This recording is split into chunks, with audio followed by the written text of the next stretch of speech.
Bonsoir, bonsoir, bonsoir. Bienvenue sur la page de Bertie le Kamite, l'imperturbable négro-thérapeute, défenseur des causes justes qui avancent malgré les vents contraires, en espérant que la courte vidéo vous apportera un plus. Vie, force, santé à vous. Pluie de bénédictions ancestrales. Bienvenue sur la page de Mumbeso Mbongbong, notable que je suis. Porteur et propagateur du savoir ancestral, descendant de la dignité et de ceux qui n'ont jamais trahi. Merci à ceux qui me rejoignent à l'instant. Merci à vous. Merci de faire un tour de partage. Merci à vous, n'est-ce pas, d'inviter les autres. On va discuter pendant, on va dire, 30-40 minutes maximum sur l'actualité politique au Cameroun. Je suis activiste, écrivain, auteur du livre Folie et calvaire des migrants, porte-parole de la brigade anti-Sardina France. Alors, il y a une cacophonie gouvernementale à Yaoundé. C'est chaud entre Sardina et Yaoundé. Les différentes factions, n'est-ce pas, au sein même de l'appareil de l'État, commencent, n'est-ce pas, ils commencent à s'affronter, si vous voulez. Il y a eu une première communication au courant de la journée. La communication de René Emmanuel Sadi, qui est le communicant officiel, qui est porte-parole du gouvernement camerounais. Il dit ceci: Paul Biya sera candidat, mais peut-être pas. Mais une chose est sûre, Paul Biya, c'est du 50-50. Mais il peut également se porter candidat, comme il peut dire, pour lui c'est stop. Il ne faut pas oublier que René Emmanuel Sadi a des ambitions politiques lui-même. Famen Dongo, qui est ministre de l'enseignement supérieur, porte-parole du RDPC, fait une contre-communication le soir même à RFI. Il a appelé pour demander une interview urgente pour dire que ce que le porte-parole du gouvernement est allé déclarer est très grave. Il faut qu'on soit bien d'accord. Le porte-parole, nommé officiellement par décret présidentiel, pas dit quelque chose. Famen Dongo, ministre de l'enseignement supérieur, porte-parole du RDPC, ça c'est une affaire interne qui concerne le parti, ça n'a rien à voir, va faire une contre-déclaration, contre-communication pour dire que ce que Famen Dongo, ce que René Emmanuel Sadi a dit n'est pas bon. C'est faux et que Biya est candidat naturel du parti. Et ici d'ailleurs un article, bon, loufoque, comme d'habitude. On va l'écouter. On partage les amis.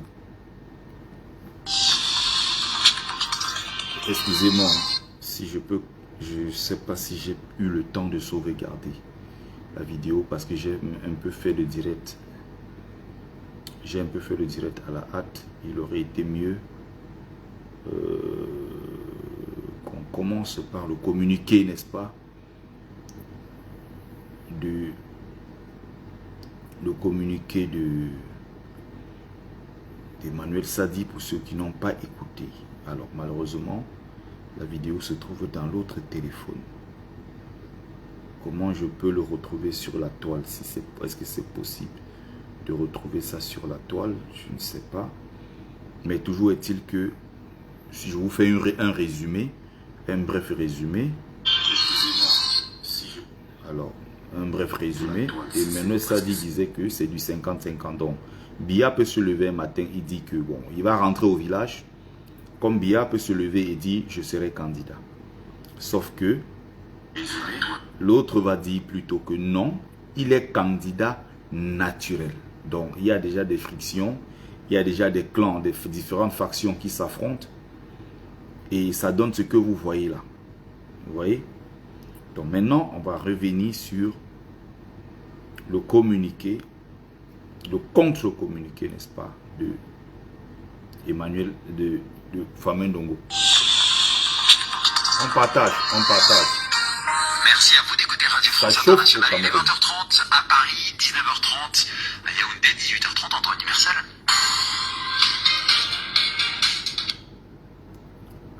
Amazon Salomon, tu fais quoi ici à 2h du matin? Il est 2 h du matin. Qu'est-ce que tu fais ici? Tu ne dors pas. Tchap tchap, ma soeur adorée. Mon Amazon de luxe. Tu ne dors pas? Myriam Photo, bonsoir. Oui, c'est l'heure de l'actualité sur le continent, présentée par Arthur Ponchet ce soir. Bonsoir Arthur. Bonsoir Romain et bonsoir à vous qui nous écoutez. À la une ce soir, Jacques Famdongo l'assure, Paul Biya sera candidat à sa succession. Le porte-parole du RDPC au Cameroun s'exprime quelques heures après René Emmanuel Sadi. À 4 mois de la présidentielle, Paul Biya sera-t-il candidat à sa propre succession au Cameroun? Ce soir, le porte-parole du parti au pouvoir RDPC, Jacques Famdongo, il est sûr à 100% que le chef de l'État sera candidat à sa succession. Il affirme en effet que comme Paul Biya est le président national du RDPC, il est automatiquement, selon les statuts de ce parti, le candidat du RDPC à la présidentielle. Le candidat du RDPC est désigné. Article 27, alinéa 3 des statuts du parti. Que dit cet article? Le président national du RDPC est le candidat du parti à l'élection présidentielle. Il est le candidat et je le dis de manière catégorique. Mais formellement, comment le RDPC peut-il prendre une telle décision? Je l'ai dit de manière catégorique. Mais qui est Famdongo pour le dire de manière catégorique? C'est ça la vraie question de fond. Lui, il est porte-parole du RDPC. Ça veut dire qu'il parle pour un parti politique. Il ne parle pas pour un État. Il ne parle pas pour un gouvernement. Or, le porte-parole officiel qui parle au nom du gouvernement camerounais dit que c'est du 50-50. Parce qu'il a ses propres ambitions. Mais puisqu'il a la protection du clan des Essingamboulou, il est du même village que Paul Biya. Ils sont tous ensemble là-bas dans le sud. On est bien d'accord qu'on peut donner le titre honorifique à quelqu'un. Mais les vrais communicants qui tiennent l'appareil, c'est ceux du clan très proche comme les Mvondo Ayolo, qui sont du clan proche et qui sont du même village que Paul Biya. Ce sont eux qui tiennent le pays. C'est-à-dire qu'on peut prendre un fanfaron qu'on appelle Nyat quoi là, on appelle encore comment? Difendi Marcel, on met président du Sénat. En réalité, c'est juste du maquillage. Nyat ne dirige rien au Sénat. Il ne tient même pas des réunions. Il ne prend aucune décision. C'est son suppléant immédiat qui prend toutes les décisions. Et il est du clan des Essingans qui prend le contrôle. Donc regardez l'arrogance avec laquelle il s'exprime sur un dossier qui ne le concerne pas. Il est comité central du RDPC, porte-parole du parti RDPC. Il n'est pas du tout porte-parole du gouvernement. Or là, RFI pose des questions au porte-parole officiel du gouvernement Cameroun. C'est un peu comme Atangandji qui passe son temps à parler, à menacer les gens. On va revenir sur le document Atangandji. Mais Atangandji parle, il menace les gens. Mais il menace les gens en tant que qui? Atangandji n'est que ministre de l'administration territoriale. Ça veut dire quoi? Sur les questions gouvernementales, la parole qui compte, le discours qui est retenu, la position qui est retenue est celle d'Emmanuel Sadi parce que c'est le communicant officiel du gouvernement camerounais. Mais il y a souvent, on le surpasse, il y a des gens qui font des dépassements de fonctions, qui parlent à sa place. C'est exactement ce que Famdongo est en train de faire ici. Il va faire une contre-communication. Alors que Sadi est le porte-parole officiel du parti, quand il dit quelque chose, ça veut dire que le gouvernement camerounais a dit ceci. Famdongo, ministre de l'enseignement supérieur, porte-parole du RDPC, qui n'est qu'un parti politique parmi tant d'autres. Ça veut dire que ce pays-là fonctionne à l'envers. Le Cameroun, ça dit que ça marche avec la tête en fait. Le Cameroun pense avec les pieds et marche avec la tête. Pareil, le secrétaire général de la présidence de la République, Ngongo, n'est même pas au comité central du RDPC. Il ne prend aucune décision. Il est secrétaire général à la présidence de la République. C'est un peu comme le secrétaire particulier du président de la République. Son rôle et son pouvoir se limitent à ce niveau. Mais comme au Cameroun, rien ne fonctionne comme prévu, le tout-puissant secrétaire a rang de ministre d'État et tout, avec tout le portefeuille, tout ce qui va avec. C'est-à-dire que quelqu'un comme Ngongo, qui n'est pas élu par le peuple camerounais, prend des décisions et convoque les gens du gouvernement, y compris les gens du RDPC. Il n'a aucun droit de le faire.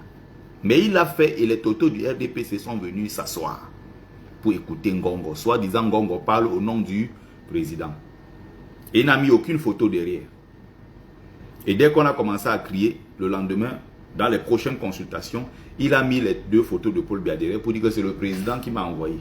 Mais là, ça se voit que dans la première réunion, la première consultation, il était lui-même en train de s'envoyer déjà. Des gens comme ça n'ont pas de courage, ils ont la soixantaine. Vous serez président quand vous n'avez pas les couilles pour vous lever et prendre des décisions pour vous-même. Ngongo, si tu es courageux, fais un coup d'État, prends le pouvoir. Montre que tu as des couilles. Tu contrôles le BI.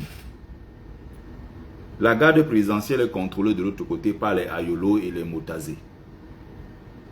Il y aura affrontement s'il continue comme ça. Ngongo veut donc prendre le pouvoir, mais fais donc un coup d'État. Tu as les Israéliens derrière toi, tu as le BI, tu as la gendarmerie, tu as la police, tu as tous ces gens-là avec toi. Mais ose une fois dans ta vie, il y a quelqu'un qui a 93 ans.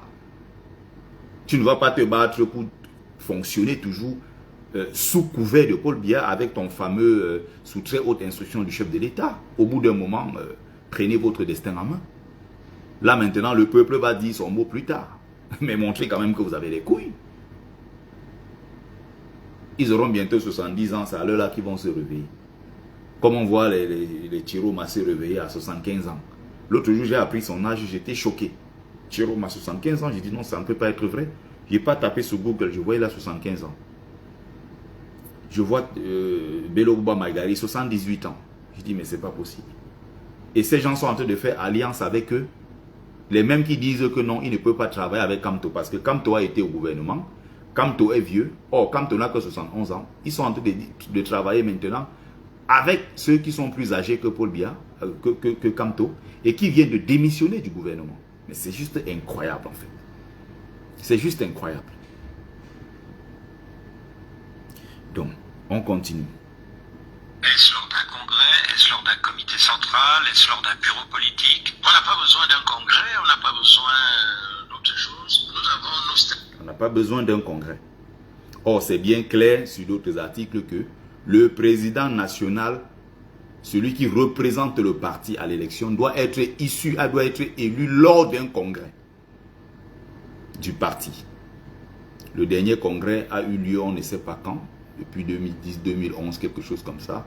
Dernier conseil des ministres, il y a 14-13 ans aujourd'hui. Biya n'a plus rencontré plusieurs ministres qui sont venus, jusqu'à d'autres sont même morts sans rencontrer Paul Biya. Il y a quand même des gens qui se battent pour que Paul Biya soit encore candidat à 93 ans. Waouh! C'est le droit positif. C'est-à-dire que l'article 27 des statuts du parti ne laisse planer aucun doute. Le président national du RDPC est le candidat à l'élection présidentielle. Donc il y a zéro chance qu'il y ait un autre candidat du RDPC à la présidentielle d'octobre. Nos statuts sont clairs. Pour être candidat du RDPC à l'élection présidentielle, il faut être président national de ce parti. Or, je ne sache pas qui est un autre président national du RDPC. C'est le président national du parti, son excellence Paul Biya, qui est le candidat. C'est dans les statuts du parti. Jacques Famdongo, porte-parole du RDPC, également ministre d'État et ministre de l'Enseignement supérieur, entretien avec Christophe Boisbouvier. À écouter en longueur demain matin, il sera notre grand invité Afrique sur RFI. Donc là, la bataille maintenant de communication a déclenché à l'intérieur même du sérail. Ils sont en train de se battre. Et pendant ce temps, nous, on va profiter pour Nyongo. On sait qu'en entrant, on va faire une percée à l'intérieur même de leur sérail. On va arriver petit à petit. On est en train de monter en puissance. On monte, petit à petit. Je vais revenir sur une communication très importante de Aboubakar Ousmane Mey. À ne pas confondre avec Alamine Ousmane Mey qui est ministre de l'économie. C'est le frère de celui qui parle fort au Cameroun et qui menace le gouvernement, menace la famille de Paul Biya, menace Paul Biya lui-même. Il faut que les gens comprennent que c'est fini pour eux. S'ils ne veulent pas anticiper, ça c'est leur problème. Ils vont finir par comprendre. C'est-à-dire que il faut qu'on soit très clair. Hein. Il faut qu'on se comprenne très bien. On va aller pas à pas. Je commence d'abord par rappeler ici que bonsoir Franck Aïb, bonsoir Vanessa Yonke, Edmond Kouam, bonsoir, bonsoir, bonsoir. Amba, Alain Roche qui est toujours au rendez-vous. Salut, Julie Umbi, bonsoir. Alors, je veux prendre un exemple très simple. Avant de parler du communiqué, avant de vous lire et faire une petite analyse de ce communiqué, je ne dirais même pas d'Atangandi, du ministère de l'administration territoriale. Atangandi ici, contrairement à ses autres communiqués, il y a quelque chose qui se passe à l'intérieur qui montre qu'il a peur. En réalité, les leaders du Nord sont en train de tendre un piège au RDPC. Et le RDPC est en train d'éviter ce piège-là. Les leaders du Nord ne se cachent pas, ils veulent prendre le pouvoir. Ils sont dans une logique de conquête du pouvoir. Et ils ne se cachent pas, pour le dire.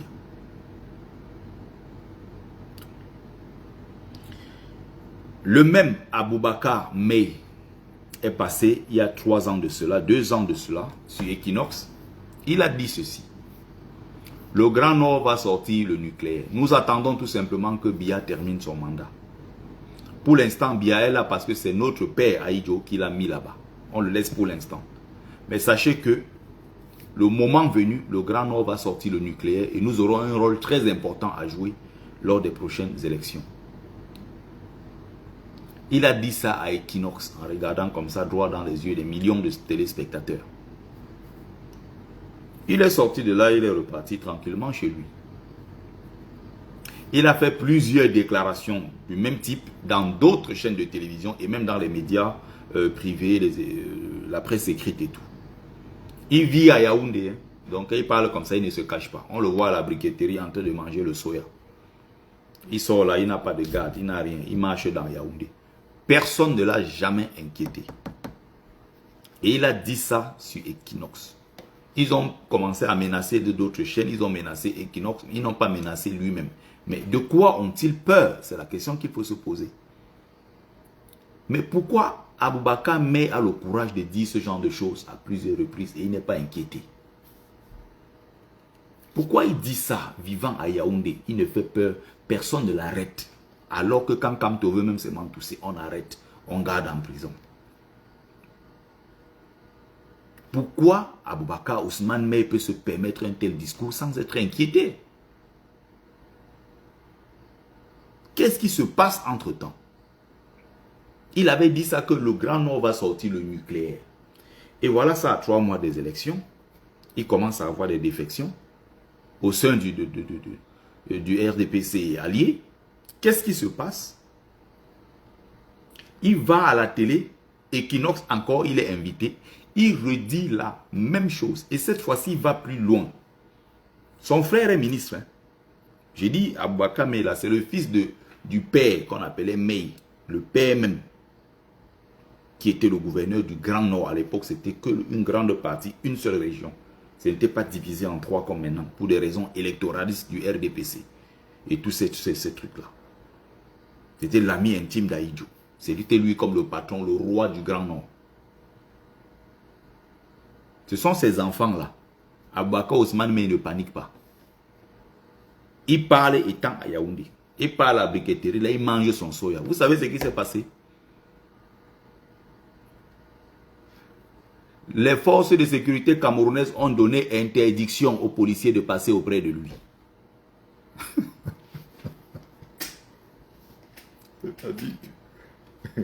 C'est-à-dire que Aboubakar May part à Equinox, il dit que Biya doit partir. Nous lui donnons encore quelques temps pour qu'il parte avec sa famille et tout le monde. Nous avons déjà 80% du plan qui est prévu. Nous avons déjà les codes. Il suffit juste de taper dessus et le moment venu, ça va très très mal se passer s'ils ne partent pas. Il menace le gouvernement. Il menace la famille présidentielle. Et il sort, il traverse. Le gouvernement a plutôt reculé sur cette question. Atangandi qui a l'habitude de beaucoup bavarder. De Moulinex, il va écraser les gens. Kamto ira cette fois-ci en prison pour très longtemps. Il menace les gens, il menace.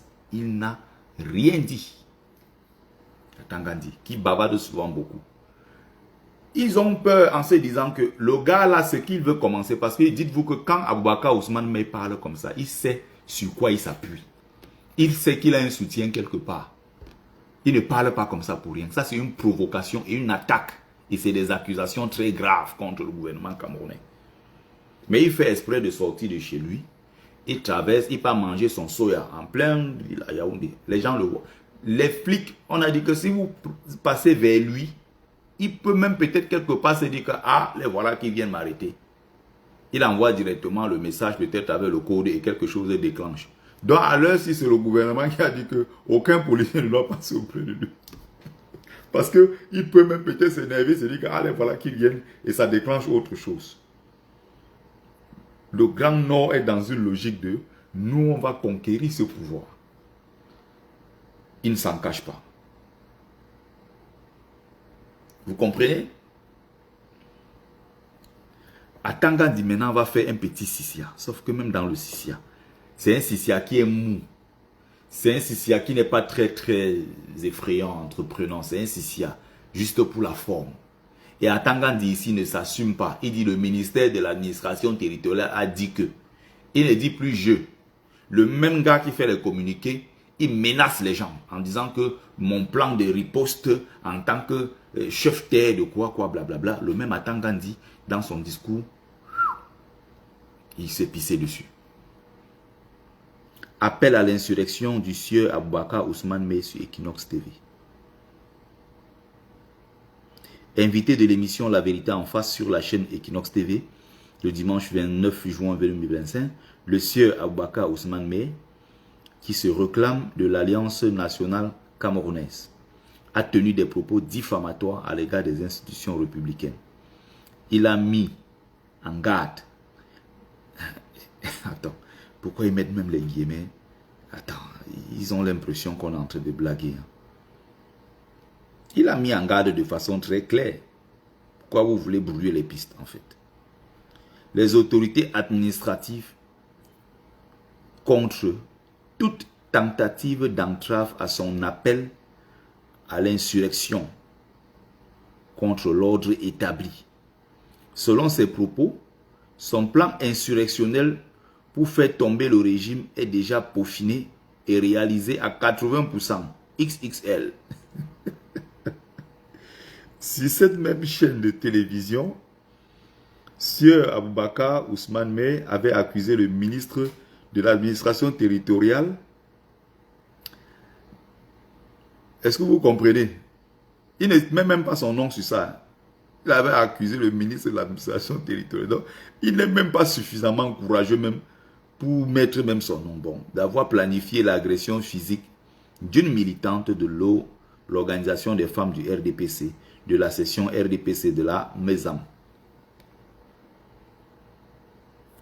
Sur cette même chaîne, avait accusé. Mais pourquoi depuis qu'il a accusé Atangandi n'a pas sévi pour le mettre hors d'état de nuit? Aboubakar Ousmane Mey est à Yaoundé. Ils ont tous les dossiers. Pourquoi ils ne l'arrêtent pas? La moindre goutte d'eau qui va déborder le vase avec les nordistes, le pouvoir et Singamboulou va le ressentir au plus profond de lui. Il y a des tensions comme ça. Là, maintenant, ils sont en train d'éviter la bagarre. Et cette bagarre-là, soit vous partez, soit la bagarre aura lieu. Atangandi est même incapable d'assumer son propre nom. Face à la gravité des propos de cet individu sans scrupules, qui prédit à chaque sortie médiatique, mais ils le savent, ça veut dire que ce n'est pas la première fois qu'ils le savent, qu'il le dit, à chaque sortie médiatique. Le chaos dans notre pays, si l'alternance politique n'est pas opérée en 2025. Le Minat, encore, il reprend avec les affaires. Donc, le Minat a dit que Atangandi ici, il pisse dans son front. Le Minat a ordonné l'ouverture d'une enquête. Pourquoi vous ordonnez l'ouverture d'une enquête? Il faut l'arrêter. Pourquoi vous ne l'arrêtez pas? Pourquoi vous ordonnez l'ouverture d'une enquête, sachant qu'au Cameroun, les enquêtes n'aboutissent jamais. Quand c'est Kamto, vous partez le chercher là où il est. Quand c'est Kamto, vous allez directement à son hôtel. Vous le séquestrez. Vous lui mettez les menottes. Aboubakar Ousmane me fait même esprit de sortir beaucoup à Yaoundé ces derniers jours-ci. Partout là où il voit le soya, il s'arrête seulement, il ne peut pas manger son soya. Mais pourquoi on ne l'arrête pas? La question est très simple. Il faut que les boulous l'arrêtent. Il faut que les boulous sortent pour essayer de l'arrêter. Oh, ces gens-ci même, vous nous perdez le temps. C'est-à-dire que nous, on attend la bagarre. Depuis là, on est en train d'observer, on attend la bagarre. Le moment de la bagarre arrive. L'ouverture d'une enquête sous la coordination des autorités administratives afin qu'il assume pleinement ses multiples appels à l'insurrection. Connerie, oui. En tout état de cause, les propos du sieur Aboubakar Ousmane Mey sur la chaîne de Equinox le dimanche 29 juin et antérieurement sur d'autres médias, mais vous le savez depuis longtemps, pourquoi vous ne le faites pas, constitue, au sens de la loi, de graves menaces à l'ordre public qui ne peuvent être tolérées. Et à Tangandi, Moulinex. Est-ce que vous avez remarqué que son vocabulaire est sélectionné, calibré? Il fait tout pour ne pas blesser. Il fait tout pour ne pas menacer. Il n'y a pas de propos injurieux déplacés à l'intérieur de son communiqué. Il ne s'assume pas lui-même. Là où il a l'habitude de dire « je décide ». Là où il a l'habitude de dire que « je », il a retiré le « je ». Maintenant, il dit le « minat ». C'est très subtil, hein? Mais il faut remarquer ça dans le texte. Il y a beaucoup d'autres choses là qu'on pouvait développer. Mais je ne veux pas être très long. Je suis au boulot et j'ai un truc à faire. Une vérification à faire dans quelques minutes. Qu'est-ce que tout cela nous apprend? Qu'est-ce que nous pouvons tirer de tout ce qui est en train de se passer? Est-ce que nous sommes prêts? Est-ce que tu as ta carte électorale? Le corps électoral sera convoqué d'ici peu. Dans les jours qui suivent, là, on a 3-4 jours maximum. Convocation du corps électoral. Dépôt de candidature des partis politiques.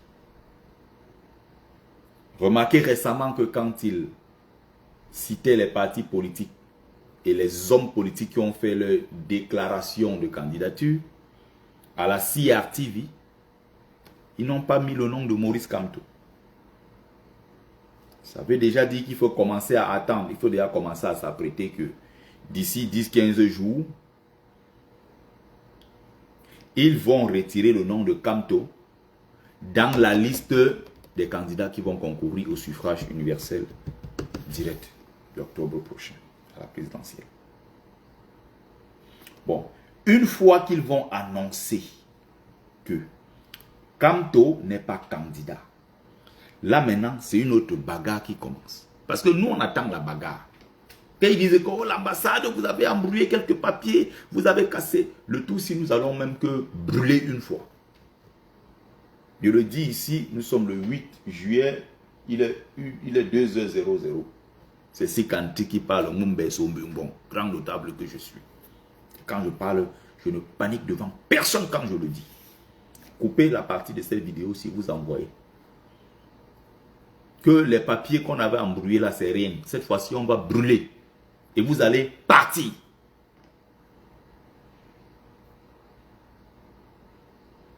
C'est moi qui parle. Ou certains pensent qu'on peut avoir peur de leur dire certaines choses. Je parle, je suis là, je marche partout en France. Il n'y a aucun endroit que moi je peux cela. Moi m'empêcher d'y aller parce que j'ai peur de quelques lilliputiens, quelques troubadours. Nous allons bagarrer bientôt. Ça sera terrible ce qui s'annonce si vous ne partez pas.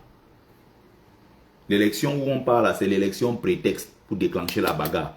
Donc, si vous voulez déclencher la bagarre plus vite, déclenchez la bagarre en disant que Maurice Kamto n'ira pas aux élections. il n'y aura pas élection. Ce qui va se passer, va se passer. C'est aussi simple que cela. Et le conseil que je vais donner ici au RDPC, si vous êtes sage, faites en sorte que, en douce, Maurice Kamto, que ce soit avec le MSCO, que ce soit avec n'importe quel autre parti politique, faites en sorte que le RDPC, en sorte que Maurice Kamto soit candidat, que sa candidature soit validée. Là encore, ça peut repousser l'échéance. Mais jusque-là, vous n'avez pas d'issue. Mais vous allez encore peut-être résister pendant quelques jours. Mais si vous faites déjà l'erreur d'empêcher Maurice Kamto d'être candidat, ses partisans, sympathisants et tout, n'est-ce pas, le rouleau compresseur se met en route pour faire pression sur le RDPC pour la candidature de Maurice Kamto. Et finalement, le RDPC cède. C'est que vous avez tout perdu. C'est le début de la défaite. Kamto a déjà tout préparé. Si vous voulez désamorcer cette bagarre, autant valider une fois sa candidature et on avance.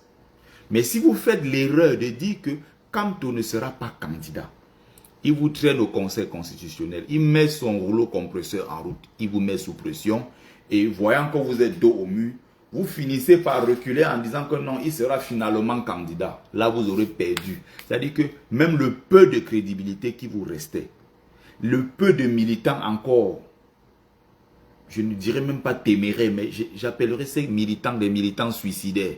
Parce que là où on est en train de partir, là, vous allez dans le suicide. Vous n'allez pas vous en sortir.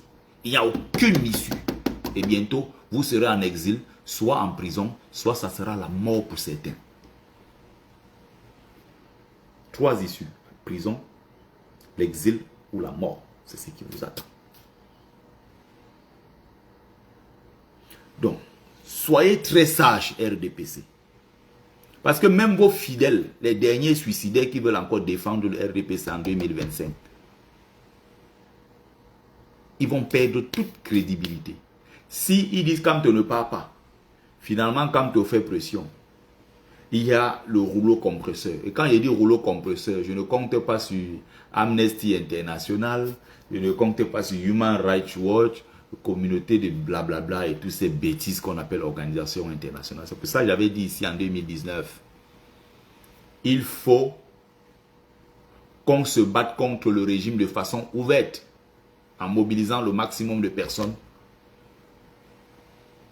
pour qu'on dégage ces gens-là et que la bagarre commence. Je crois que si on avait engagé cette bagarre début 2019, on n'en serait pas là. Le président élu a dit que non, il faut qu'on reste dans le strict cadre de la loi.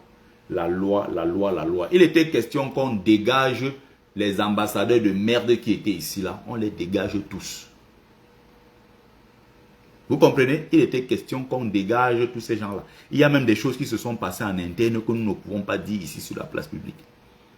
Mais de ce qui a été dit sur la place publique, que Paul-Éric Kinge lui-même avait dit en tant que directeur de campagne de Maurice Kamto, nomme les ambassadeurs. On allait venir les sortir comme ça, on sort comme ça, on met dans le sac Bandiok, on envoie, on jette ça quelque part là-bas. Ils sont les qui? Ils sont combien? Ils disent qu'ils veulent faire la bagarre avec 30 millions de Camerounais. Ils sont les qui? C'est un petit noyau comme ça. Si on veut les dégager, on se met ensemble, on va tous les dégager. Mahmouda Youbas, il faut que tu me dises pourquoi. Abouaka Ousmane m'a dit que le rouleau, il va sortir le nucléaire. Il est à Yaoundé. Pourquoi les autorités ne l'arrêtent pas? Jusqu'à présent, je veux comprendre ça. Quand c'est Kamto, on l'arrête. Pourquoi May? On n'arrête pas Boubacar May. Pourquoi on ne menace pas son frère qui est ministre? Alors que Aboubakar May, depuis qu'il a dit ça, il provoque à Yaoundé partout, on le voit en train de manger du soya. À gauche, à droite, il parle. Il part à la briqueterie, il va manger le soya. Les policiers le voient, tout le monde fuit. Il était question que on arrête tous ces gens-là. Des gens que on nomme l'ambassadeur. Tous ces gens, si on part, on les arrête, on met dehors, on prend les ambassadeurs, on les met là. Maintenant, les affaires, et le président élu lui-même l'a compris. Si vous avez vu l'un de ses discours il y a quelque temps, avant même qu'il ne dise que si vous voulez, nous avons une chambre à gaz, nous avons les allumettes, vous êtes en train de vous amuser. J'ai supplié, j'ai dit pardon, mais cette fois-ci, si vous essayez, on va tous mourir, peut-être la génération d'après qui va reconstruire le Cameroun. Avant que le président Kamto ne le dise, il avait fait une autre conférence à Yaoundé sur place où il disait ceci. Si vous entendez qu'il y a eu des problèmes dans ce pays et que le système s'est maintenu, sachez que la communauté internationale aura contribué au maintien de cette dictature au Cameroun. Okay? Ça veut dire que Maurice Kamto a fini par comprendre.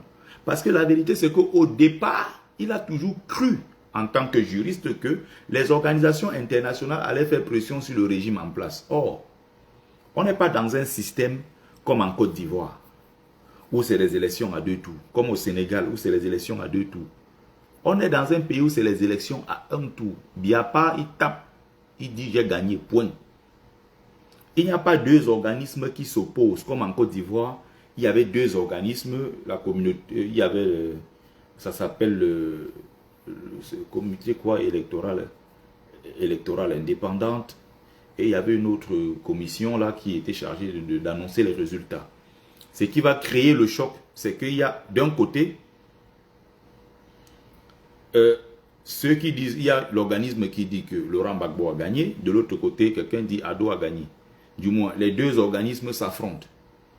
Et maintenant, dans les résultats, on est déjà là au 2e tour. Là. Au Sénégal, ils ont dit non, il n'y aura pas élection. Les magistrats se sont mis ensemble, ils ont dit non. Macky Sall, tu ne peux pas bouger la constitution de ce pays pour envoyer les élections à quand ça te plaît. Nous avons décidé que les élections sont maintenues pour telle date et tu dois t'adapter. Et Ousmane Sonko sera candidat. Parce qu'au départ, on avait rejeté sa candidature. Ce qui se passe, c'est que le président Maurice Kamto a fini par comprendre que ces gens-là, on ne peut pas compter sur eux. Souvenez-vous quand il est parti à Addis Abeba en Éthiopie, dit là-bas que j'ai gagné les élections au Cameroun et on ne veut pas que je sois président. Quand il est revenu par Douala, l'aéroport international de Douala, quand il atterrit, bon, la porcherie de Douala, on appelle ça aéroport international, c'est une insulte. J'ai vécu au Maroc, il y a des petits gares de train. La petite gare de train de Fès, c'est plus beau 100 fois que l'aéroport de Douala. Ils appellent l'aéroport international, ça c'est une insulte ça. Quand il était arrivé là-bas, qu'est-ce qui s'est passé? Quand il était arrivé là-bas à l'aéroport, les gens sont sortis de partout, il y avait un engouement comme pas possible à Douala. Le président est monté, il a dit aux populations, je ne veux voir aucun d'entre vous blessé. Rentrez chez vous, en paix, que tout le monde rentre en sécurité. Les dossiers ont été déposés à l'ONU. La même organisation onusienne aujourd'hui est en train de comploter avec le régime en place pour encore une fois truquer les élections. Ils sont de mèche avec le régime, avec le RDPC, pour qu'il prolonge encore pour 7 ans. Maurice Kamto l'a dénoncé. Or, il y a quelques années en arrière, il ne pouvait pas faire ce genre de démarche parce qu'il se disait encore, peut-être il croyait encore que ces gens-là peuvent être crédibles. Donc cette fois-ci, il n'y a pas question de communauté internationale, l'Union africaine, le siège de quoi, le Parlement européen. Les courriers avaient été déposés partout dans le monde pour pleurer que oh, j'ai gagné, voilà ça qu'on refuse de me donner le pouvoir. Cette fois-ci, le président Maurice Kamto sait qu'il ne doit pas s'amuser dans la conquête de ce pouvoir. Et souvenez-vous, je le disais dans mes lives depuis des années. Et je l'ai toujours dit. Il ne faut pas qu'on pense que parce que nous, en tant que partisans de Maurice Kamto, nous avons travaillé pendant 7 ans, que le moment de manger, c'est nous qui allons manger. Quelqu'un peut surgir de nulle part.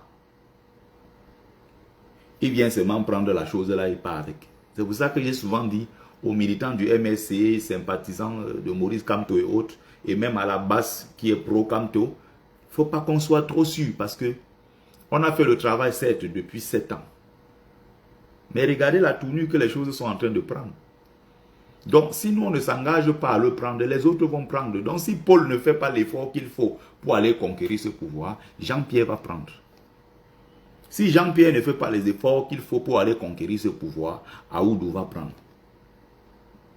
Si Essomé ne fait pas l'effort qu'il faut pour aller conquérir ce pouvoir, quelqu'un d'autre va prendre. Il faut qu'on se mette ça dans la tête. Ce n'est pas parce que nous, on se bat depuis 7 ans que nous sommes prioritaires. Il y a une bagarre qu'il faut mener. La bagarre clé. C'est la bagarre de la dernière minute. Et ça compte, ce qui compte, ce n'est pas le général. Ce qu'on a fait depuis 7 ans, ce qui compte, c'est les détails. Est-ce que tu as la meilleure formule pour atteindre le cœur du pouvoir et aller le récupérer pour le sécuriser? C'est ce qui compte.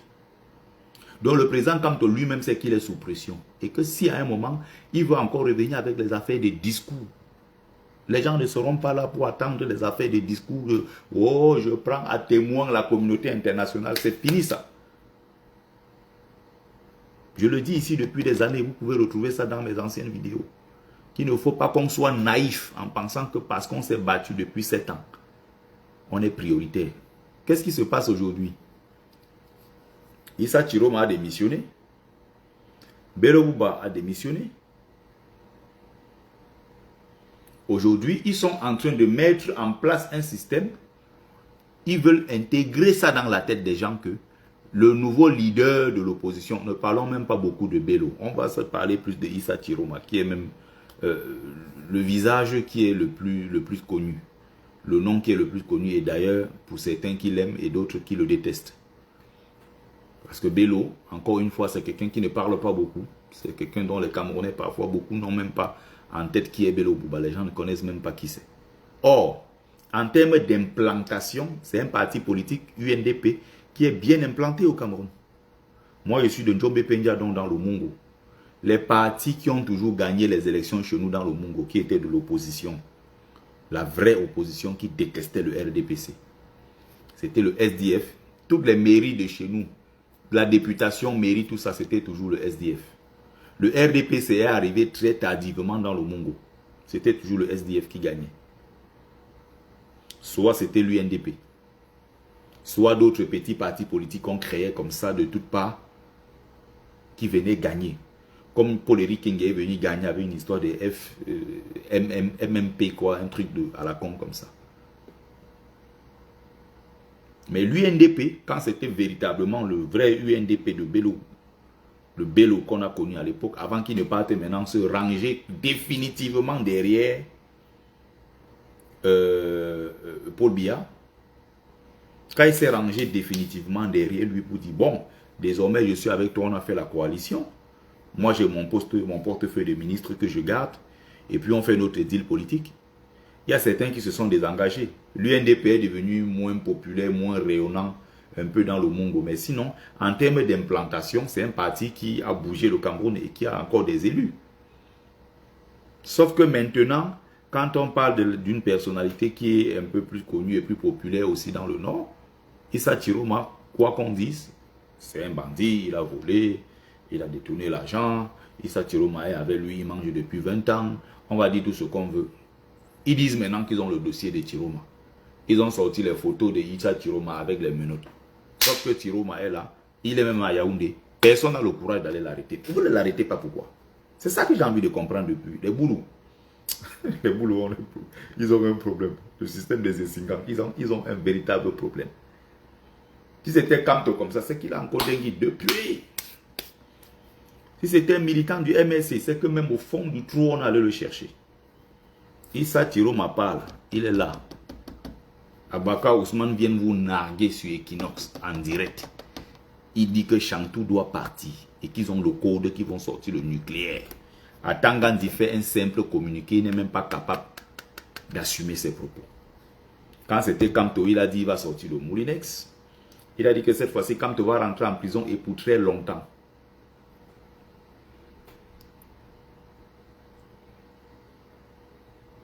Donc, s'il veut faire les choses de façon très claire, Il faut qu'ils évitent cette honte-là. Parce que quand on va donc se servir de ça encore une fois pour dire, ok, voilà la première bataille qui a été gagnée. Mon dossier avait d'abord été rejeté. Maintenant, mon dossier a été pris en compte. Donc, je suis candidat, je m'en vais comme ça. Et il aura encore plus le vent en poupe. Et c'est comme ça que nous, on va aller gagner.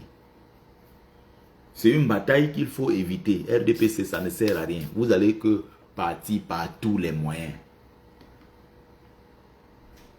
On espère que la coalition se fera avec le Grand Nord. Mais bon, en politique, ne soyons pas naïfs. Maintenant, ça aurait été peut-être bien si on avait les élections à 2 tours. On peut se dire, on va tous en rendre dispersés, on s'en fout. Une fois qu'on dit le second tour, maintenant on dit, ok, lequel des candidats de l'opposition est le mieux placé? Tout le monde se range derrière le candidat, l'unique candidat de l'opposition. Et là, maintenant, on peut battre le pouvoir en place. Mais les élections, malheureusement, c'est à 1 tour. Ça veut dire que s'il faut une coalition ou quoi que ce soit, il faut que ça se fasse avant.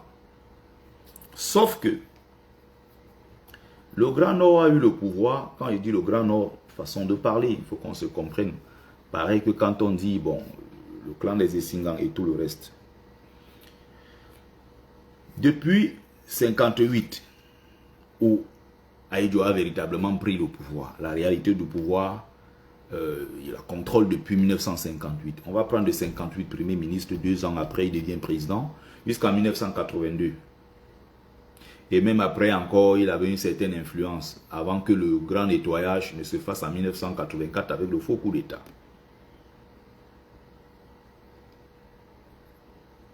Ahidjo, pendant cette période,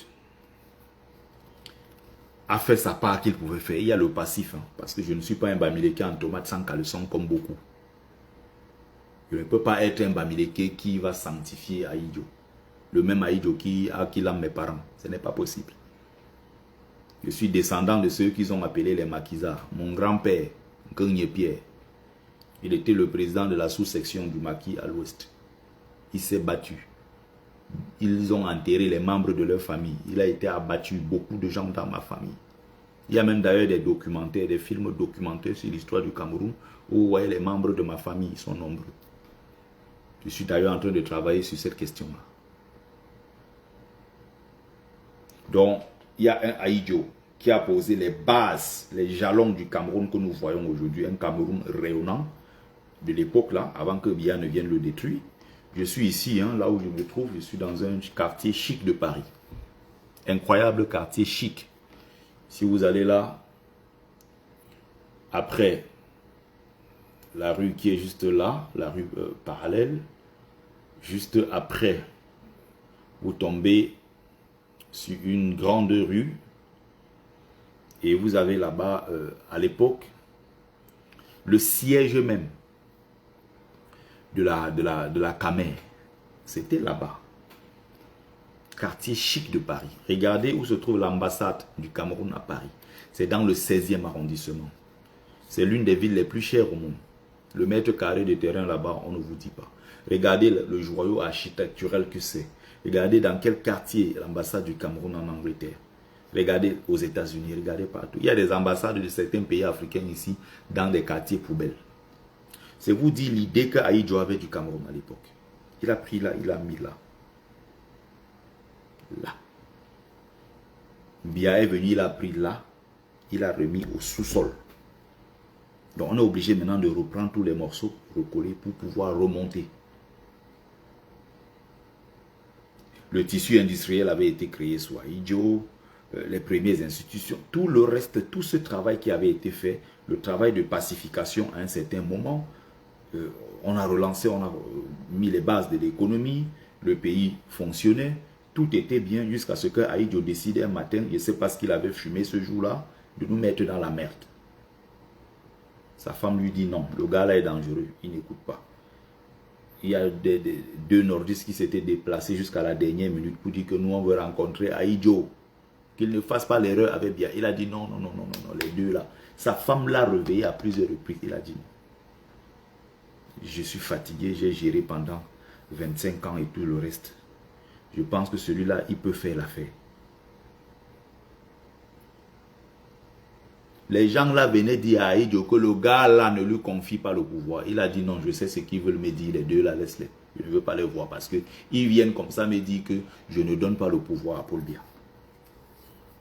C'est vrai, hein. Il y a aussi des pressions internationales. Il y a à l'époque, il y a Total. Il y a Total avec le directeur de Total à l'époque qui fait pression. Il y a le réseau France-Africain, tout ça en fait qui fait pression pour que Aïdjo laisse le pouvoir et que Paul Biya prenne le pouvoir parce qu'il avait été déjà coopté. Vous voyez, pendant toute cette période-là, quand le Grand Nord a perdu le pouvoir, il y a eu le Sud qui a pris le pouvoir. Or, il y a toujours des gens qui se disent, bon, le Cameroun c'est le Nord et le Sud. Non, le Cameroun ce n'est pas le Nord et le Sud. Le Cameroun c'est aussi l'Est, le Cameroun c'est aussi l'Ouest. Or, du point de vue des nordistes, ils ont donné le pouvoir aux sudistes. Sauf que le Grand Sud dont ils parlent là, ce n'est pas le Grand Sud en réalité. C'est le Sud des Boulous. Ils ont donné le pouvoir au Sud, c'est-à-dire dans une région de Boulou. C'est là-bas que le pouvoir est parti. Le pouvoir n'est pas allé à l'Ouest. Ce n'est pas parce qu'il y a des mendiants comme Jean de Dieu, Diable Momo, les mendiants comme les, comment on appelle, Nya Difendi, les mendiants comme les Ketchakoutes. Ce n'est pas parce que ces gens-là sont là-bas avec Biya que vous allez dire que l'Ouest, on a donné le pouvoir à l'Ouest. Il y a combien de Sawa dans ce gouvernement? Il y a combien de Bassa dans ce gouvernement? Donc, le Grand Nord, globalement, a nourri ce rêve-là de reconquérir le pouvoir. Est-ce que vous voyez ça possible que, à la dernière minute, comme ça, les 3 derniers mois, ils viennent dire, bon, nous, on ne sera pas candidat, ou alors, bon, nous, on ne sera pas candidat, on va s'aligner derrière Maurice Kamto. Est-ce que vous pensez que c'est possible? Contribuez en commentaire. Est-ce que vous pensez que c'est possible que Kamto se soit battu pendant 7 ans et il vient à 3 mois des élections dit bon, je ne peux pas être candidat parce que je pense que celui qui est mieux placé pour gagner c'est Tiroma ou Bello. Bon, je m'aligne derrière Tiroma ou Bello. Mission impossible. Nous d'abord on va en vouloir à Kamto que mais tu nous as traîné dans cette histoire pendant 7 ans pour venir à la dernière minute nous dire que tu ne peux pas être candidat, tu donnes ta voix à tel. Nous, on va dire que non. Est-ce que là où tu nous envoies, là, tu es sûr de là où tu nous envoies? Parce que nous, on ne veut pas taper poteau. Et ce n'est pas parce que Kamto va dire que mettez-vous derrière tel que nous, on va se mettre derrière tel. Tout dépend de la tête du client. Vous voyez qu'un matin, on me dit que moi, il doit me mettre derrière les bacabral comme ça. Pour espérer battre le régime en place. Hey, mon Dieu. Ah, ce pays-là, franchement, une bande de plaisantins. Quand vous regardez un pays qui a des professeurs d'université, les intelligences camerounaises partout, aux États-Unis, au Canada, en France, en Chine, partout dans le monde. Vous voyez le nombre de Camerounais brillants qu'on trouve partout dans tous les secteurs d'activité dans le monde, des médecins, des ingénieurs, des ceci, des cela. Vous arrivez dans leur pays au Cameroun, vous demandez sur le landerneau politique, vous essayez de vous renseigner sur les plus grandes personnalités politiques du pays. Ceux qui font la politique au pays, on te sort le nom de quelqu'un, il s'appelle Matomba, un bandit. Il n'a pas de parcours. Vous faites ça comment? D'avoir des grands professeurs d'université sur place au Cameroun. Les intelligences ont peur de s'engager en politique. Vous avez laissé le terrain aux voyous, ben les voyous ont occupé ce terrain. Si vous ne pouvez pas prendre vos responsabilités, vous qui avez été à l'école, vous qui avez cette intelligence, vous qui avez cette culture de la politique, vous qui connaissez, vous connaissez. Au lieu de jouer votre rôle d'éclaireur de la société, vous vous êtes confiné dans des petits postes où on vous donne des 300 000 au mois, vous êtes content, votre vie s'arrête là. Vous avez fait 30 ans d'études sur les bancs pour venir vous aligner derrière un gars qui est Feyman, qui vous dit qu'il est député. Votre école là, ça a servi à quoi? Vous êtes au Cameroun, vous dites, vous avez fait des études, vous avez des bacs plus 25, vous parlez des gros français sur les plateaux de télévision, vous avez une vendeuse de mèches qui est députée. Nouran Foster. Vous avez des Cabral. Cabral qui n'a aucun parcours. Tu demandes ses études, est-ce qu'on peut avoir une traçabilité? Cabral a travaillé où dans sa vie? Parce que pour être président d'un pays, il faut d'abord servir. Il a servi où? Il a fait ses preuves où? Cabral a travaillé où? On lui a donné le fonds pour une petite épicerie. Même l'épicerie, il a détourné les fonds en tant qu'étudiant. Étant sur les bancs. Cabral nous a inventé une histoire ici d'une grande société ouverte en Côte d'Ivoire. Il est allé là-bas faire les photos, dit qu'il est directeur. Demandez aujourd'hui à Cabral, que devient cette société ouverte en Côte d'Ivoire qui a connu à une certaine période ici beaucoup de publicité? Que devient cette société? Cabral est incapable d'expliquer. Jusqu'à l'époque, il y a même eu le soutien de Michel Ndoki et tout le reste. Vous avez des racailles, tu ne sais pas d'où ils sortent. Il y a un qui s'appelle Yann Timba. Tu ne sais pas si celui-là a payé son loyer ou pas. Des gens qui ont du mal à payer le loyer, des voyous sortent de partout. Ils disent qu'il va être président au Cameroun. Ça, c'est une insulte. C'est le pays de qui? Le pays de Oumiobe. Le pays des Mongobechi. Le pays des Hogbelen. Le pays de Kanto. Et c'est Kanti.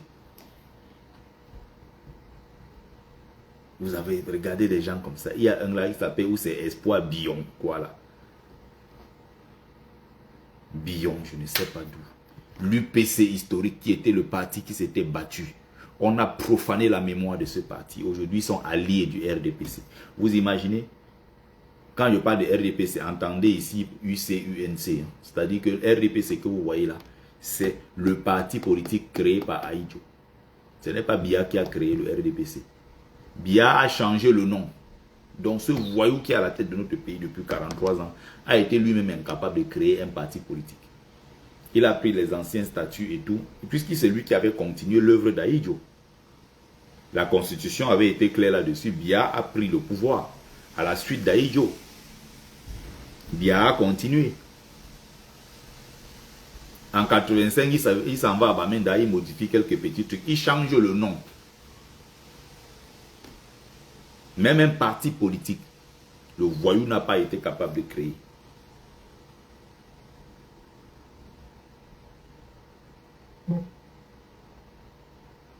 Voilà ce que devient notre pays, le Cameroun. Vous vous rendez compte à quel point c'est grave. Un pays aussi grand avec autant d'intelligence.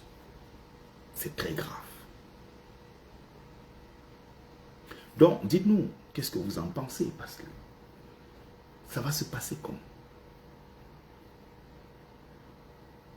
Vous avez des gens aujourd'hui qui veulent nous faire croire que non, Bello Bouba, tout d'un coup, Tiroma qui avait dit que la femme là, avec son bébé, a battu dans l'extrême nord là-bas, c'était pas au Cameroun, c'était au Mali. Celui-là qui était le zélateur infatigable de Paul Biya, qui le défendait tous les jours. Même quand Biya respirait, quand il venait prendre le micro, il dit vraiment, le chef de l'État envoie les salutations, ils se sentent très bien en santé, le président est en train de travailler, le président blablabla. Issa Tiroma tout d'un coup a démissionné. Il est devenu un héros pour certains au point où aujourd'hui, les gens vont s'asseoir pour consulter, ils vont faire des consultations avec lui et tout. Donc, vous comprenez très bien qu'il y avait des gens qui attendaient seulement une telle occasion. Parce qu'au plus profond d'eux, en fait, ils n'ont jamais aimé Kamto. Pas pour deux raisons. Le fait que Kamto soit américain, pour eux, c'est un frein. C'est-à-dire qu'ils sont restés pendant très longtemps, ils se sont dit, ah bon, le seul qui fait l'affaire finalement, c'est Kamto. On ne peut pas être avec lui. Espérons jusqu'à la dernière minute qu'un autre visage politique peut se dégager. Sauf que si on veut prendre Issa Tiroma, si on veut prendre Bello, les deux là, est-ce qu'ils peuvent véritablement représenter le Grand Nord? Je dis non.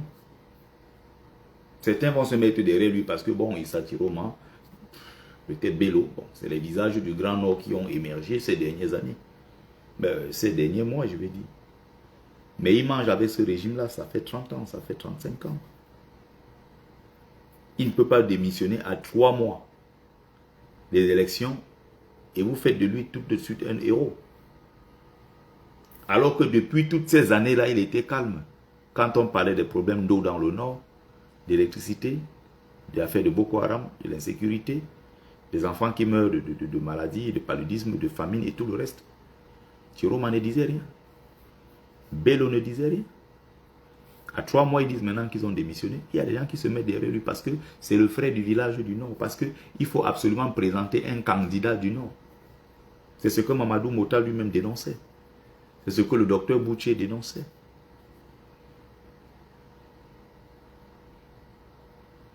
Moi, j'aurais préféré l'émergence d'un autre visage dans le Nord beaucoup plus crédible.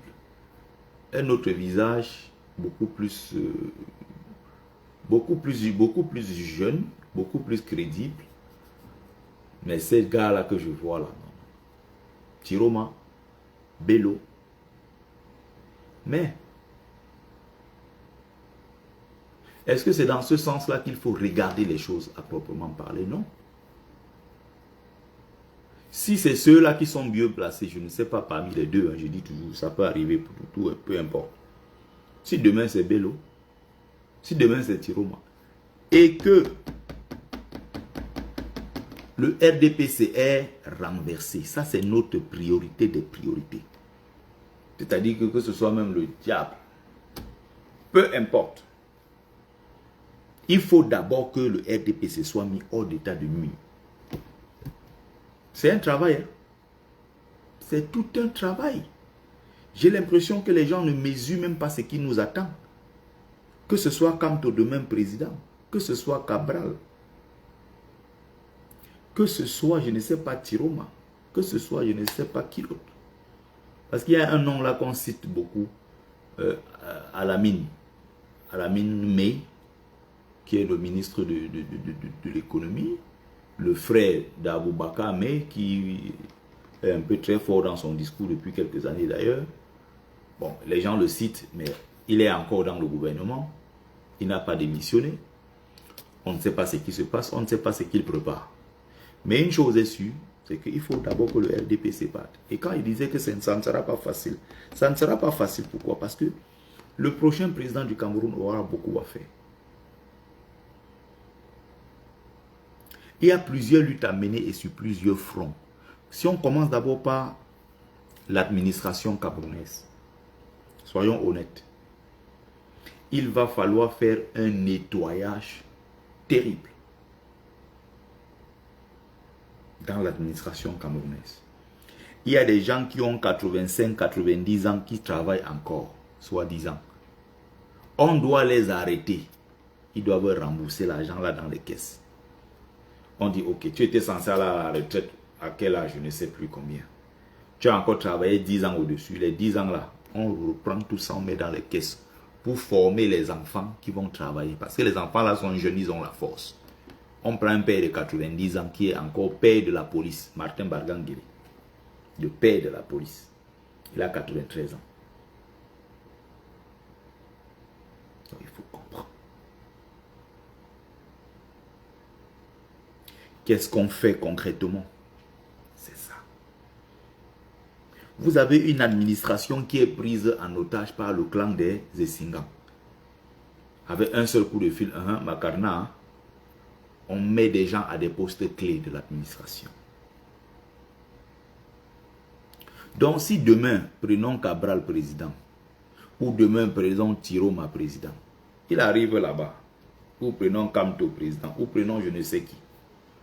Il arrive là-bas, il s'installe, il dit, bon, je signe un décret pour que telle chose doit se faire à tel endroit. Le sous-préfet là-bas qui s'appelle Oona. Il appelle le préfet qui s'appelle Nguini. Et l'autre appelle le magistrat qui s'appelle Onana. L'autre appelle le procureur, je ne sais pas qui d'autre. Entre eux dans l'administration, ils décident qu'ils ne vont pas appliquer. Le président là ne va rien faire. Au début, ça va d'abord être une bagarre parce qu'il va falloir nettoyer. On va envoyer beaucoup à la retraite. Il y a d'autres qu'on va affecter. Il y a d'autres carrément même qu'il faut qu'on retire leur matricule. On les retire tous de la fonction publique. Ceux qui ont eu des faux diplômes et tout ça, on ramasse tous ces gens, on met dehors. Tous ceux qui sont dans l'administration, ils se sont servis de leur matricule pour arracher les terrains des gens. On les arrête tous dehors.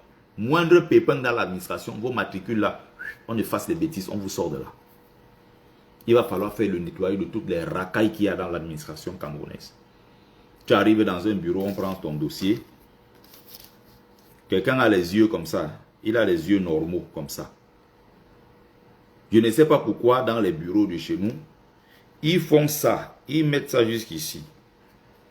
Ils mettent là comme ça là. Et ils te regardent comme ça. Mais tu as les lunettes comme ça. Tu as tes yeux comme ça là. Lui, pour t'effrayer dans les bureaux au Cameroun, il met ça jusqu'au nez ici. Il laisse les lunettes qui sont là, là. Il te regarde plutôt comme ça. Il regarde ton dossier. Comme si tu sentais. Et, c'est Kanti. Tu es comme ça dans un bureau administratif de ton pays. On te traite comme un chien.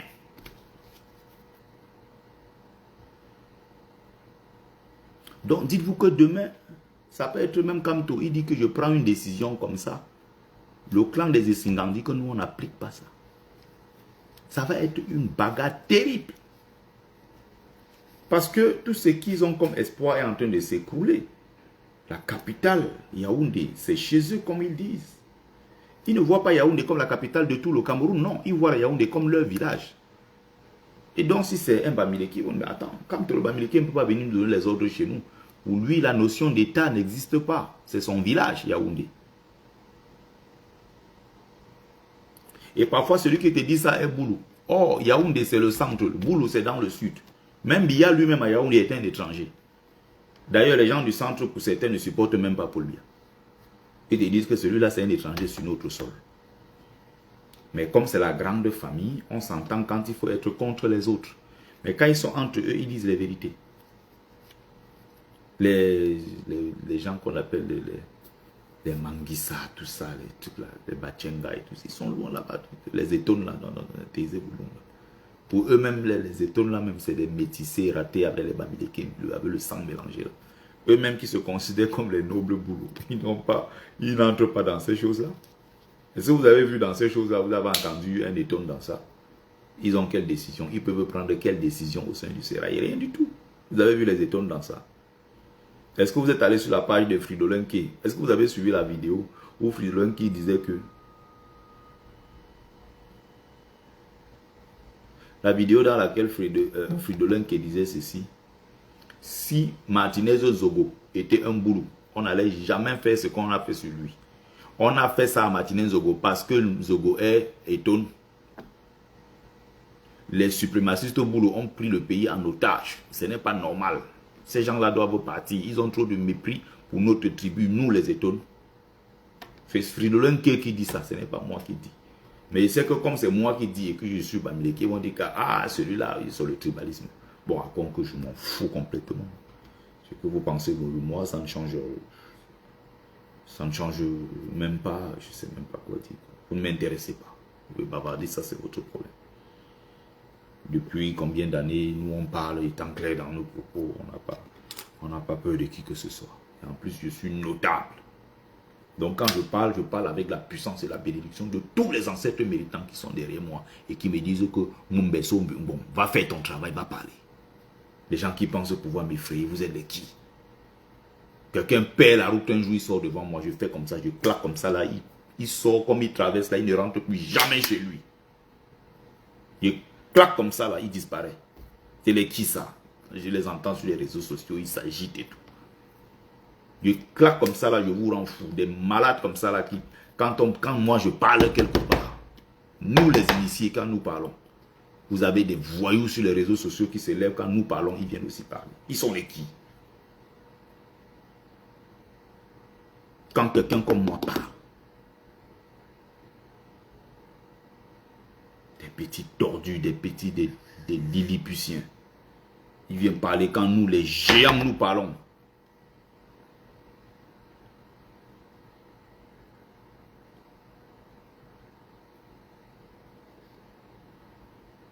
Je suis de l'autre côté de la route. Pas que les petits trucs de Facebook là mélangent les gens, comme les gens bavardent sur TikTok, ils mélangent les gens. Je suis une boule. qui vient des profondeurs du Cameroun. Et je suis porté par les ancêtres militants. Je suis allé boire dans cette source. Je suis allé me connecter. J'ai séjourné dans le ventre de l'éléphant. J'ai discuté avec mes ancêtres. Ils m'ont dit que Mumbe va faire le travail. Les initiés du Nord me connaissent. Les initiés de l'Ouest me connaissent. Les initiés de l'ère culturelle Sawa me connaissent.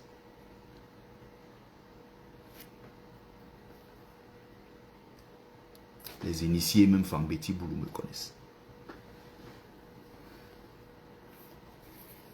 Quand nous on entre dans les tunnels pour discuter avec eux, ils sont où ils sont, ils savent à quel moment nous on discute. Quand vous vous levez, vous voyez Kamto, il parle à partir de Yaoundé, là où il est. Vous croyez que Kamto c'est n'importe qui, c'est votre camarade. Des gens se lèvent sur Facebook, des voyous qui n'ont même... Nous on souffle comme ça, on travaille la nuit pour nourrir des oiseaux qui sont à la maison, ils dorment. Ils survivent grâce aux allocations. Ils montent et descendent, ils dorment dans les canapés. Partout dans les maisons des gens. Ils n'ont pas de vie. Il s'est brossé dedans le matin, non, il sort, il commence à parler de Kamto, comme si Kamto c'était votre camarade. Mais il faut respecter les gens. Vous connaissez l'identité spirituelle de Kamto, vous savez d'où Kamto vient, vous savez, vous croyez que c'est votre camarade. C'est une boule, les ancêtres ont envoyé. Hein? Kamto sait d'où il vient. Nous savons d'où il vient. Petit bavardologue. Donc le plus important au Cameroun, c'est que le système en place doit d'abord partir. Peu importe, même si c'est le diable, comme un prêtre disait, même si c'est Satan, il descend, il part d'abord avec Paul Biya et tout ça, on fait le balayage. Il va falloir nettoyer au Cameroun. De telle sorte que aucun Camerounais ne pense plus jamais dans sa tête que le pouvoir appartient à son village. Le pouvoir appartient à tous les Camerounais. Et faire en sorte que ce soit un mandat renouvelable une seule fois, après tu dégages. 5 ans renouvelable une fois, après tu dégages. Ça fait qu'au bout de 10 ans, si on prend par exemple le cas Kamto, lui après ça il part. On prend le cas, quelqu'un d'autre vient, il est peut-être Banen. Il fait sa part. L'autre vient peut-être, il est Bamoun, il fait sa part, il part. L'autre vient, il est, je ne sais pas, nordiste, il fait sa part, il part. L'autre vient, je ne sais pas, Bassa, il fait sa part, il part. Ce n'est que de cette façon-là qu'on peut régler ce problème au Cameroun. L'alternance au pouvoir et la rotation du pouvoir. Le gentleman agreement entre Camerounais, on s'est dit ok. Pour préserver la paix sociale, qu'est-ce qu'on fait? Tel candidat est bien parti, on le soutient. Et pendant qu'il est en train de gérer, il commence déjà à mettre en place, on l'oblige à mettre déjà en place les conditions pour préparer lui-même sa propre sortie. Et on va voir encore la tête d'un autre candidat qui va émerger. Si Kamto qui vient par exemple de sortir est Bamileke, si un autre Bamileke par exemple arrive, il s'appelle peut-être Sekanti, on dit bon, pour l'instant son frère vient de se quitter, il a fait 10 ans. Ce qu'on va faire, c'est que s'il y a quelqu'un qui est moins que lui, pour l'émergence du pays, on a besoin de cette force pour développer le pays. S'il est peut-être parti sur 50 points sur 100, il y a un autre qui est parti même avec 40 points même sur 100. On peut faire en sorte que celui qui a 40 la passe. Parce qu'il ne faut pas qu'on donne l'illusion, qu'on donne l'impression aux gens qu'en fait le pouvoir est devenu une affaire des Bamileke qui veulent prendre ça de génération en génération. Quand vous faites ça, vous frustrez les autres tribus. C'est l'erreur qu'on a commise avec Biya depuis le début. Voilà aujourd'hui 43 ans. Ça veut dire que Biya lui seul a avalé au moins 3 présidents que le Cameroun aurait pu connaître. Au moins 3 différents présidents. Et ces différents présidents-là seraient venus de plusieurs régions du pays. Ça fait que on se dit quelque part, oui, on est tous ensemble. Un nordiste a géré pendant 25 ans. Un Ékan est venu pendant 43 ans. Dites-vous qu'il y a des Ékans jusqu'à présent qui pensent que non. En fait, ils sont les seigneurs de la forêt. Le pouvoir là doit rester chez eux. Après Biya, ça sera toujours Biya. Après Biya, ça sera son fils. Soit ça sera Ngongo, soit ça sera Sadi, soit ça sera. C'est donc là où le pays là, non, on va retourner tout. On va recommencer à zéro. Le Cameroun va s'arrêter. Parce que le pays là ne vous appartient pas. Le pouvoir là, ce n'est pas votre propriété. J'ai pris un exemple sur le Nigeria récemment pour expliquer terre à terre entre nous ici. Le Nigeria, ils se mettent ensemble cette fois-ci. Quand ils voient, bon, Umaru Yar'Adua, c'est un nordiste. Il est Hausa.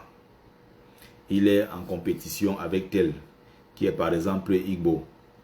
On se dit, bon, cette fois-ci, Yar'Adua va prendre le vice-président du pays, on fait qu'il soit sudiste, chrétien. On se dit quelque part demain, il y a tel, il est bien parti. On se dit quand même s'il est bien parti, préparons pour plus tard. Mais même s'il est bien parti, pour qu'il y ait l'équilibre dans le pays et que tout le monde se sente concerné par le pouvoir, on va donner ça à quelqu'un qui vient d'une autre tribu. Est-ce que vous comprenez? C'est pour ça que les guerres se sont arrêtées au Nigeria. Les coups d'État se sont arrêtés. C'est comme ça que le Nigeria a fait pour arrêter les guerres et les coups d'État. Sinon, le champion d'Afrique de tous les coups d'État, c'était le Nigeria. Buhari, que vous avez vu, il est parti là. Buhari a fait le coup d'État avant. Il était d'abord président, il est seulement revenu. Vous avez les Yakubu. Vous avez eu une époque folle au Nigeria où il y avait des coups d'État tout le temps. Parce qu'il y avait des guerres interethniques. Et dans l'histoire du Nigeria aujourd'hui, si vous prenez 14 ou 15 présidents, il y a eu peut-être 10 comme ça qui sont des musulmans du Nord. Qui sont des Haoussa, des Islamo-Peul et les Haoussa. À un moment, ils se sont dit, mais non, il faut qu'on fasse le gentleman agreement. On va aller s'asseoir en tant que frères d'un même pays, on va discuter. Si quelqu'un est bien parti un peu, on essaie de le pousser. On prépare la suite et on essaie d'organiser les élections. On préserve ce vivre ensemble là. C'est pour ça qu'on évite les coups d'État au Nigeria. Tous les 4 ans, un mandat renouvelable. Après ça, tu t'en vas. On a organisé quand même les choses de façon vraiment équitable un peu au Nigeria. Il y a une loi, hein, ce n'est pas une loi écrite.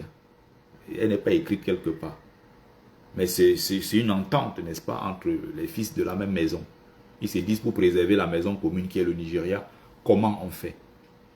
C'est de cette façon-là que l'autre est devenu président. Quelqu'un qui s'appelle Goodluck Jonathan. Goodluck Jonathan est de l'ethnie ultra minoritaire, les Ijao. Si tu vas même au Nigeria, tu demandes les Ijao. Ils sont combien? Il n'y en a presque pas. Il y a des grands groupes, les Yoruba, où il y avait un autre grand groupe, les Igbo. Vous avez ceux du Nord, généralement les Haoussa, les Kanuri, les Peul et tout ça. Bon, eux, ils disent que c'est le Grand Nord tout simplement. Vous avez des millions de musulmans, des millions de chrétiens. Et à un moment, comme vous avez vu là, le prochain président, vous voyez souvent, il y a l'ethnie parfois qui fait basculer les élections, selon ça dépend. Il y avait Michael Obi qui était très bien parti, lui c'est un Igbo. Après ça, il y a eu le bandit qui est là maintenant, qui dort dans tous les sommets. On l'appelle comment? Le bandit du Nigeria actuel là. Je ne suis même pas sûr qu'il va faire 2 mandats. Quand il est arrivé, puisque Buhari s'est retiré, il ne pouvait plus continuer de toute façon selon la constitution. Quand on a vu que le président actuel était en train de monter, je ne sais même plus comment il s'appelle là, Tinubu, Bola Tinubu. Moi j'ai fait une analyse ici très claire avant même que les élections, les résultats des élections ne sortent. Moi je suivais tout ça au Nigeria. De très près, je vous ai dit que celui qui va gagner, c'est Tinubu. Pourquoi? Parce que la grande partie du Nord s'étant retirée à un certain moment. Bola Tinubu, c'est un Yoruba, mais c'est un Yoruba musulman. En fait, c'est un pays, c'est une tribu qui est, on peut dire ça, à cheval. Il y a 60% à peu près comme ça, des Yoruba qui sont chrétiens et une bonne partie musulmane. C'est-à-dire que quand il y a un frère, par exemple, du Nord qui est musulman, Parfois, les Yoruba se mettent ensemble pour soutenir le musulman du Nord. Donc, imaginez déjà une grande partie du Nord musulman, plus maintenant 40 à 45% de la population Yoruba qui est aussi musulmane. Quand ils penchent pour un candidat, c'est plier les élections au Nigeria très rapidement. Il y a des moments où il y a quand même un gentleman agreement qui se joue. On se dit, bon, on ne peut pas tel autre. Parce qu'ils savent que s'ils font la même chose à chaque fois, ça ne va pas plaire aux gens, aux autres. On dit les anglophones, les anglophones, ils sont aussi camerounais, ils ont aussi le droit de goûter à cette chose publique. Même si je vais dire, c'est le gâteau national, c'est pour tout le monde. Il ne faut pas qu'on frustre les gens. Quand vous voyez encore en 2025, il y a des gens qui chantent « Mbamileke ne sera jamais président ». Comme si nous, on était moins camerounais que les autres. Or, quand on prélève les impôts, les taxes et tout, on ne dit pas « il y a un camerounais moins qui paye moins, un autre qui va payer plus ». On paye tous la même chose parce que pour remplir cette assiette fiscale nationale, c'est l'affaire de tous les Camerounais. Ok. Au moment de prendre le pouvoir, quelqu'un te rappelle que non, tu es de telle tribu, tu ne seras jamais président. C'est ça qui radicalise les gens. C'est ça qui crée des frustrations. Et ce n'est pas bon. Et ce n'est pas bon. Donc, je crois avoir dit l'essentiel. Alors, je suis à 1h20 déjà. Je vais parler plus loin que cela. Oh, je vais prendre un bon petit thé, ça va me faire du bien. Donc, qu'on se comprenne, mes frères, encore une fois. Ce qui nous intéresse, ce que nous avons de plus précieux, c'est le Cameroun. C'est notre pays, le Cameroun. C'est le bien le plus précieux que nous avons. Étant ici à l'étranger, on souffre comme on souffre là, mais dans notre tête à chaque fois, c'est le Cameroun. Cameroun, Cameroun. Parfois, j'ai même l'impression que je suis en France, mais je vis au Cameroun. Je respire Cameroun matin, midi et soir. Je me dis, mais comment faire pour que ce pays-là change? Comment faire pour que moi, quand je touche mon salaire, que je ne sorte pas pratiquement les 1 tiers pour envoyer au Cameroun? Parce qu'il y a des problèmes de l'école a fait ci, la santé a fait ça, tel oncle est malade, tel ceci. Il faut contribuer, il faut. Mes collègues de service ici qui sont marocains, quand on arrive la fin du mois, chacun prend son salaire. Il dépense dans son pays moins que moi. Pourquoi? Parce que son pays a déjà presque tout. Donc son salaire, c'est pour lui. On ne va pas l'appeler pour dire que quelqu'un est tombé malade au Maroc d'urgence, il faut envoyer l'argent. Le système de sécurité sociale marocain s'occupe déjà de ces maladies et tout ce genre de choses. On ne va pas appeler pour dire que non, l'enfant là-bas au Maroc n'est pas allé à l'école. Non, il y a l'école gratuite et obligatoire pour tous. Même les enfants handicapés, ils ont des écoles spécialisées. J'ai été au Maroc, je ne raconte pas des conneries. J'ai vécu là-bas, je vois comment ça fonctionnait. C'est comme ici, vous avez des bus, des enfants qui sont malades et tout. Ils ont une école spécialisée avec des éducateurs spécialisés. Il y a un bus qui les prend, on vient devant chaque porte. On dépose chaque enfant pour qu'il rejoigne sa famille. Le matin, on vient, on prend l'enfant, on amène à l'école. Vous n'allez pas voir la honte qu'on voit au Cameroun. Dès qu'il y a un moindre pépin, les Camerounais se mettent sur TikTok. Oh, on va cotiser pour aider tel artiste. Vous allez voir ça au Maroc. On dit qu'un artiste est malade. Les Marocains sont sur TikTok avec Facebook en train de pleurer. Ils ont mis des liens pour dire qu'on cotise pour soigner cet artiste. Vous pouvez voir la honte comme ça dans des pays comme ça où il y a quand même beaucoup de sérieux. Est-ce que le Maroc est plus riche que le Cameroun avec tout ce que nous avons comme richesse? Le Maroc a le tourisme et quelques poissons dans la mer et un peu de phosphate, ça s'arrête là, ils n'ont rien du tout. Mais regardez leur niveau de développement. Regardez la compagnie aérienne Royal Air Maroc. Notre Cameroun, c'est quoi la Cameco? C'est fatigant. Donc même si je gagne ici, par exemple avec le salaire que je gagne, qui est quand même un salaire important en France, le salaire de la classe moyenne française, j'ai du mal à m'en sortir. Toutes les fins de mois, on est là. Tel truc, il y a tel truc, il y a la liste, il y a ceci, on met ici, tel, tout le temps, on est sollicité. Tout le temps, on est sollicité.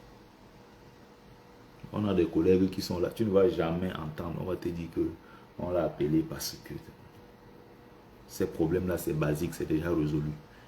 S'il veut peut-être mettre un petit truc, tu vas apprendre qu'il y a tel qui veut se marier, il peut peut-être aider, des choses comme ça. Mais jusque-là, c'est un peu rare, les gens savent comment s'organiser. L'État prend quand même... tu vas pas te dire qu'il y a eu des accidents dans mon pays et ceci. Certes, il y en a toujours, mais c'est des pays sécurisés. Quand tu prends le train de Fès pour Casablanca, ou quand tu prends l'autoroute d'Agadir pour Tanger, tu prends le TGV, tu n'as peur de rien. Il y a les autoroutes partout. Les gens ne meurent pas de faim. Il y a des écoles, il y a des hôpitaux, il y a le minimum, il y a des ambulances, il y a tout. Les gens vivent leur vie. Les gens voient, par exemple, non, des Marocains ou des Algériens, je ne sais pas, Tunisiens, les Maghrébins en général qui viennent en Europe se chercher. Non, mais ça fait beaucoup plus de bruit parce que les gens partent d'un autre continent, notamment l'Afrique, pour venir se chercher en Europe. Mais les gens ne voient pas le nombre qui partent d'ici pour aller s'installer définitivement là-bas. Moi, j'ai vécu dans des quartiers où tu n'avais que des Européens, des Marocains. Pour certains même qui sont nés et grandis en Occident, du jour au lendemain, ils ont plié leurs bagages, ils sont rentrés, ils sont allés s'installer au Maroc. Ils font du business là-bas. Beaucoup sont des grands ingénieurs, des médecins, de ceci, de cela, des grands techniciens qui sont formés ici. Une fois qu'ils ont fini, le gouvernement les récupère là-bas rapidement. Ils rentrent développer le pays. Ils viennent chercher une certaine des compétences. Ils rentrent développer là-bas. Quand vous regardez le chemin, le TGV qui part d'Agadir pour Tanger, des centaines de kilomètres, c'est des ingénieurs, des ingénieurs marocains qui construisent ces trains, qui construisent ces chemins de fer. C'est des gars qui ont des formations solides. Et quand on parlait des meilleurs techniciens, des meilleurs qui étaient polytechniciens en France, il y avait les Marocains et les Camerounais. Quand tu entendais Camerounais dans les polytechniques, même jusqu'aujourd'hui, regardez les dernières listes de polytechniques de Lyon. Il y avait beaucoup de Camerounais parmi. Quand on disait Cameroun, même jusqu'aujourd'hui, quand on dit Cameroun, on entend d'abord par Cameroun compétence. Pendant que les autres rentrent chez eux au Maroc développer leur pays, les nôtres restent ici prendre les salaires qu'on leur donne. Même s'ils ne sont pas contents, ils restent quand même là parce que Biya a décidé de fermer la route, de bloquer la diaspora. Comment on va donc retourner avec ces compétences? Si tu arrives au Cameroun, on te prend, on met là, on te donne 300 000 ou 250 000. Et on prend quelqu'un qui est venu parce que c'est son frère du village qui a appelé. L'autre a appelé parce qu'il y a un oncle à Yaoundé qui a le pouvoir. Ou bien il y a quelqu'un qui est sorti de je ne sais où, de Bafoussam, parce que la famille a cotisé. On a dit qu'allons acheter le concours. Ou tel est venu de je ne sais quel parti avec des faux diplômes. On ne sait même pas comment ça se passe. On le met au-dessus de toi, il devient ton chef. Mais c'est un parfait incompétent. Je connais beaucoup de gens qui sont partis d'ici. Ils sont arrivés au Cameroun. Ils ont dit ça ne vaut pas la peine. Ils sont encore rentrés en courant. Or, quand ils partaient d'ici, ils étaient zélés. Bon, l'Europe, ça devient du n'importe quoi. Ah bah, je vous raconte. Non. Le Cameroun, c'est l'Afrique. L'avenir, c'est l'Afrique. L'avenir, c'est là-bas. L'Afrique, le monde de demain dépendra de l'Afrique. L'Afrique, il y a toujours du business. Il y a des choses à faire. Le Cameroun, blablabla. L'Afrique, blablabla. Le même discours quand on part. Quand on arrive là-bas, on échoue. On revient la queue entre les jambes. On ne dit plus rien. On vient s'asseoir. On reprend sa vie ici. Alors que quand on partait, on était enthousiaste. Limite même, on était insultant envers, par exemple, la France, l'Allemagne ou d'autres pays européens, si vous voulez. Mais au bout d'un moment, il faut qu'on dise la vérité aux gens. Le système en place a décidé d'empêcher la diaspora de retourner. Tu ne peux pas avoir la double nationalité. Quand tu reviens, on te complique la vie. Vous imaginez combien de gens travaillent ici. Ils souffrent. Tu mets 20 millions à disposition pour acheter un terrain. Et tu arrives au Cameroun, on t'arnaque. 50 millions, 60 millions, 70 millions. Les gens s'endettent ici sur 10 ans, 15 ans. Ils partent au Cameroun avec tout leur argent. Ils mettent dans un projet. Un matin, le projet tombe à l'eau. Comment le projet est tombé à l'eau? Il y a un gars à Yaoundé qui a décidé que je vais m'asseoir sur ce dossier. Tu prends les marchandises, tout, tu mets dans un conteneur, tu envoies, ça arrive au port. Quelqu'un décide, tu payes ici, tu payes. Arrivé la dernière personne, on dit qu'il faut que tu ailles le voir à Yaoundé. Il a décidé de s'asseoir sur le dossier. Si tu ne donnes pas ces 3 millions de chocos, il ne signe pas le document. Regardez comment on tue un pays.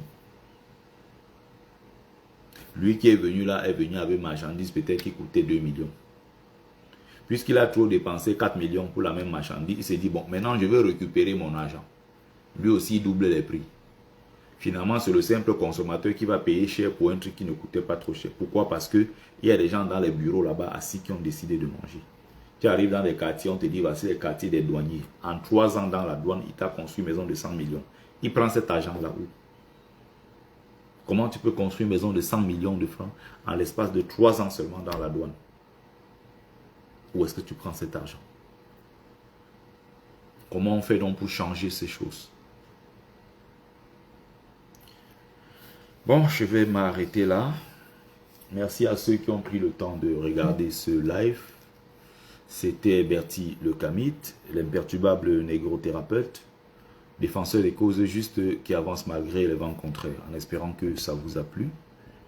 Vie, force, santé à vous, lui des bénédictions ancestrales.